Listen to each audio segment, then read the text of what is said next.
Assalamualaikum warahmatullahi wabarakatuh.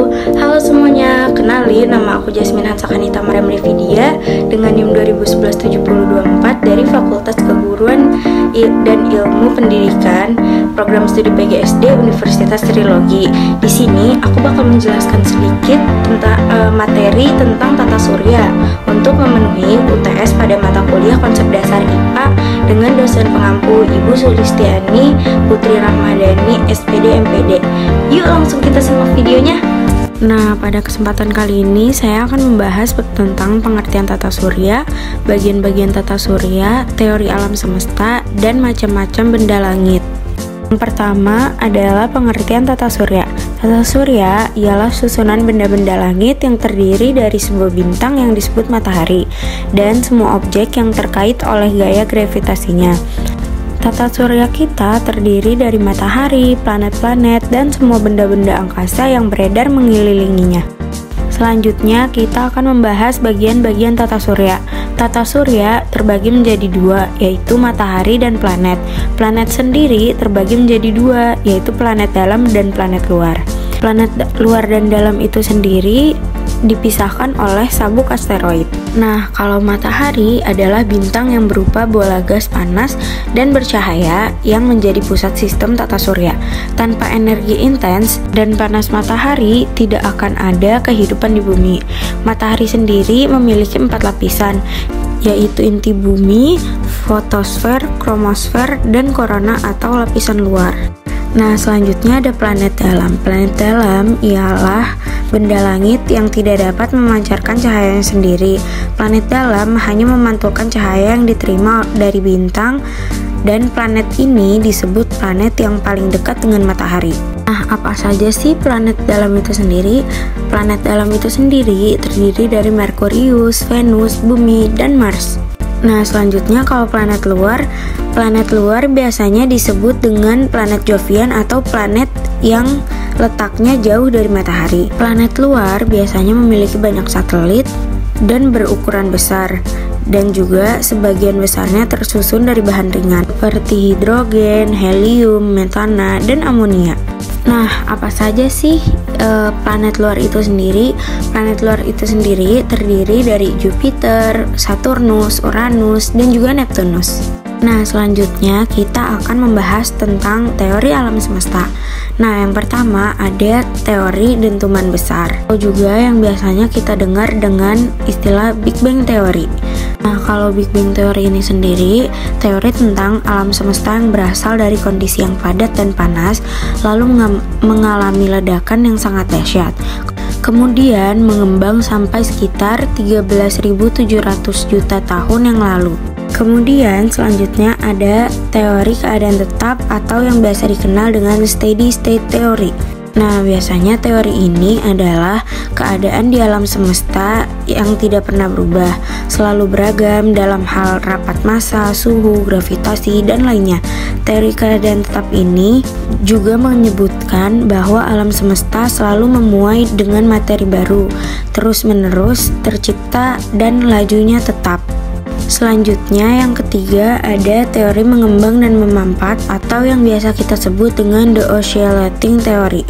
Teori ini mengemukakan tentang terjadinya pembentukan alam semesta yang dimana menurut teori ini bahwa alam semesta terbentuk karena adanya sebuah siklus materi yang diawali dengan masa mengembang yang disebabkan oleh adanya reaksi dari inti hidrogen, dan pada tahap ini terbentuklah galaksi-galaksi. Selanjutnya kita akan membahas tentang macam-macam benda langit. Benda langit merupakan sebutan bagi semua benda yang ada di luar angkasa. Benda langit mencakup keseluruhan dari isi bumi dan antariksa. Benda-benda langit terdiri dari beberapa orbit, yaitu pertama ada matahari. Matahari adalah pusat dari tata surya. Matahari sendiri mempunyai isi yang berupakan gas.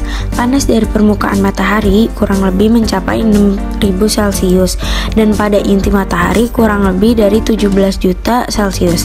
Panas dari matahari akan menjadi sumber energi bagi bumi. Ada planet.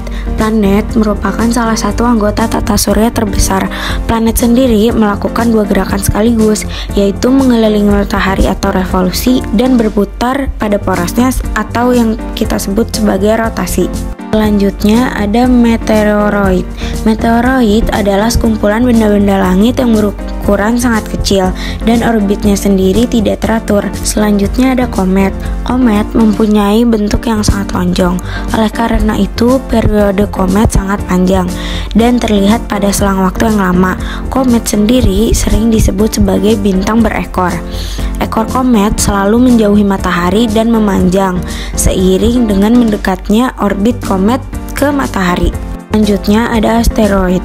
Asteroid merupakan benda-benda langit yang diantaranya orbit Mars dan Jupiter. Sifatnya sendiri sama seperti planet, namun ukurannya lebih kecil. Oleh karena itu, asteroid juga sering disebut dengan planetoid atau planet yang ukurannya kecil. Biasanya asteroid mengelilingi matahari dalam lintasan yang berbentuk cincin yang disebut sabuk asteroid. Selanjutnya ada satelit. Satelit merupakan benda langit yang selalu mengiringi planet dalam berevolusi. Oleh karena itu, biasanya satelit juga disebut sebagai pengiring planet. Satelit biasanya dibedakan menjadi dua jenis, yaitu satelit alam dan juga satelit buatan. Kalau satelit alam biasanya satelit yang sudah ada dalam tata surya tanpa dibuat oleh manusia. Misalnya, Bumi memiliki satu satelit yaitu bulan. Tidak semua planet mempunyai satelit, namun ada juga planet yang tidak mempunyai satelit, dan jumlah satelit yang dimiliki oleh planet biasanya dapat berubah-ubah seiring berkembangnya teknologi dan ilmu pengetahuan alam. Nah, kalau satelit buatan itu sendiri adalah satelit yang dibuat oleh manusia dan diluncurkan dengan tujuan tertentu, misalnya sebagai alat komunikasi, peramal cuaca, atau juga penutupan posisi bumi antara benda-benda langit lainnya. Saya Rizky, kakak menggantikan sebagai wali murid. Video animasinya sih sudah bagus, tapi mungkin penulisannya dipersedikit lagi. Semoga videonya bisa membantu bagi penonton. Terima kasih. Saya Zulfat kelas 2B. Saya mengerti tata surya karena gambarnya bagus-bagus. Nah, sekian materi yang dapat saya sampaikan. Kurang lebihnya mohon maaf. Wassalamualaikum warahmatullahi wabarakatuh. Dadah semuanya.